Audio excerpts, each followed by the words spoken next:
This is the Freedom Plaza, the park called Platter Park in Bolivar. Bolivar is a small town in the middle of Missouri. This little towns can have some special things. Where I live, I've lived here for almost decades.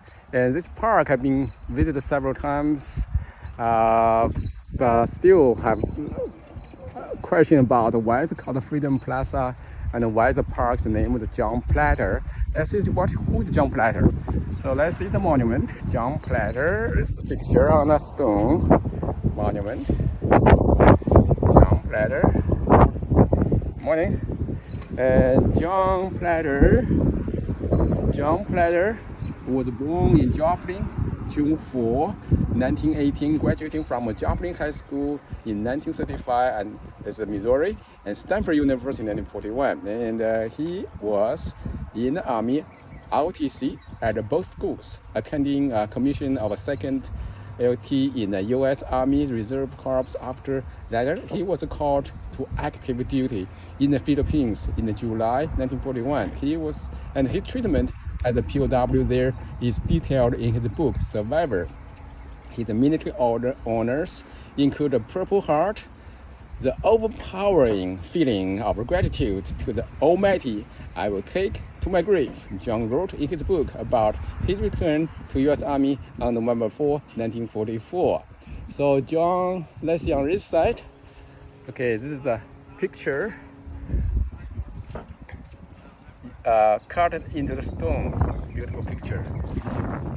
Let's see the words here. Courage is the quality of God, had the same fit to dispense with utmost care. The man of Batham was his children's favorites.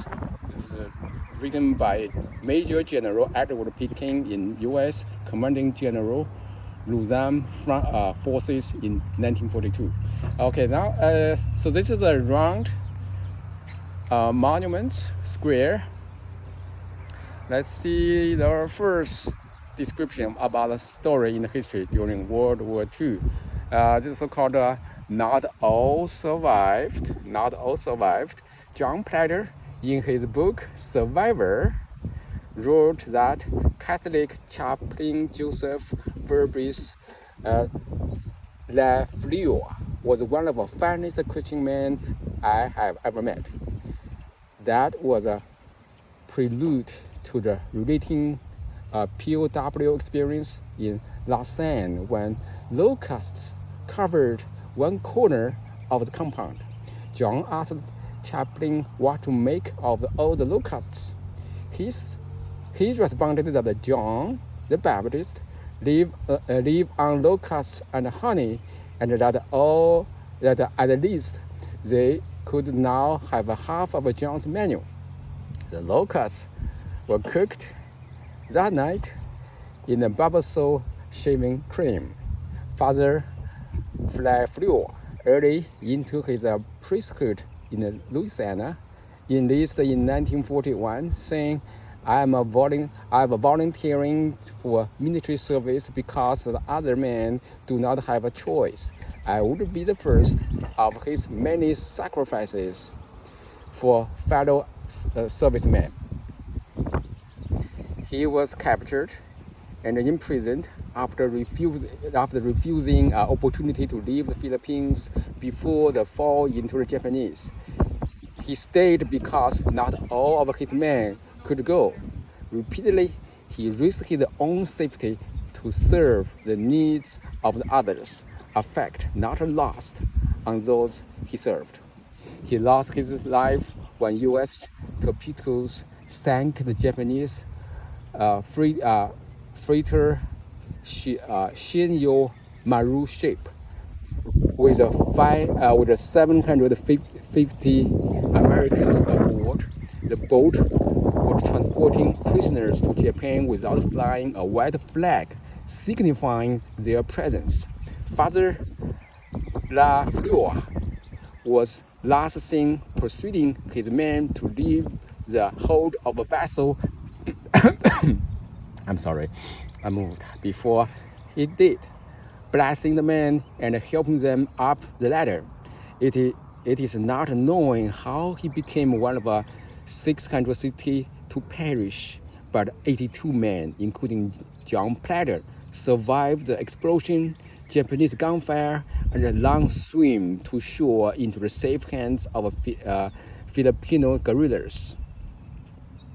For his many acts of bravery, Father Lafleur was awarded posthumously the Distinguished Service Cross, the Bronze Star, and the Purple Heart.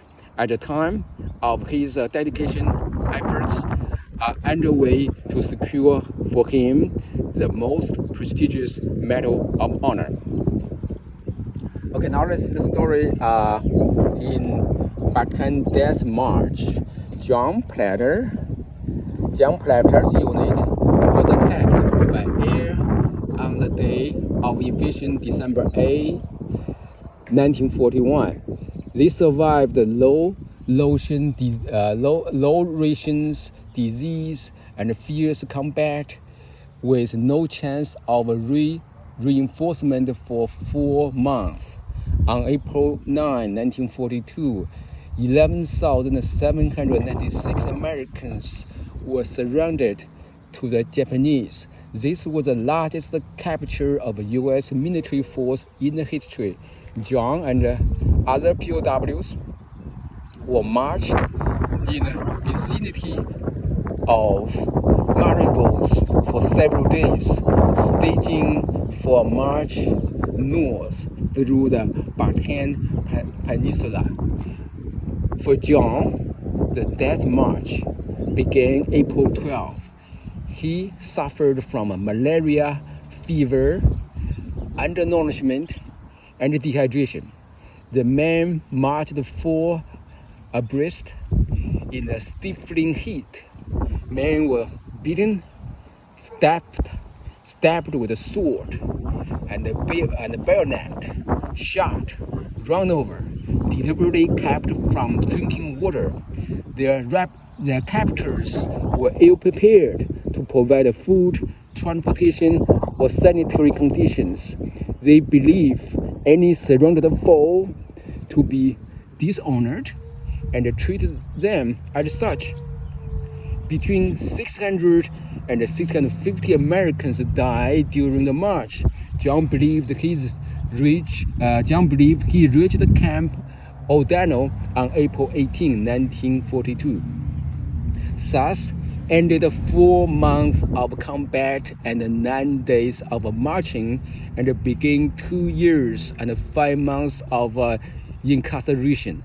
There were no brass bands this day with fanfares of trumpets or roar of drums echoing sounds of glory.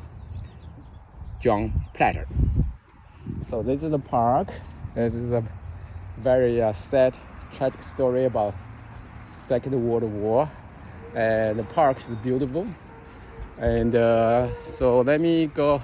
So this is the back of Freedom of Plaza. Now I understand what's going on in the history.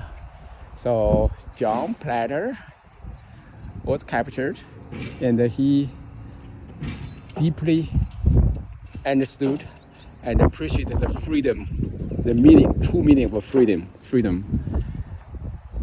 That is sacrifices with blood and life for the country. And so this is so-called Plaza, Freedom Plaza, in the memory of the people, soldiers fighting for the freedom.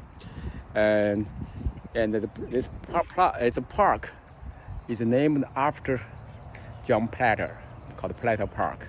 Very beautiful park, right? See the surrounding our park. And this is a dog, my best friend.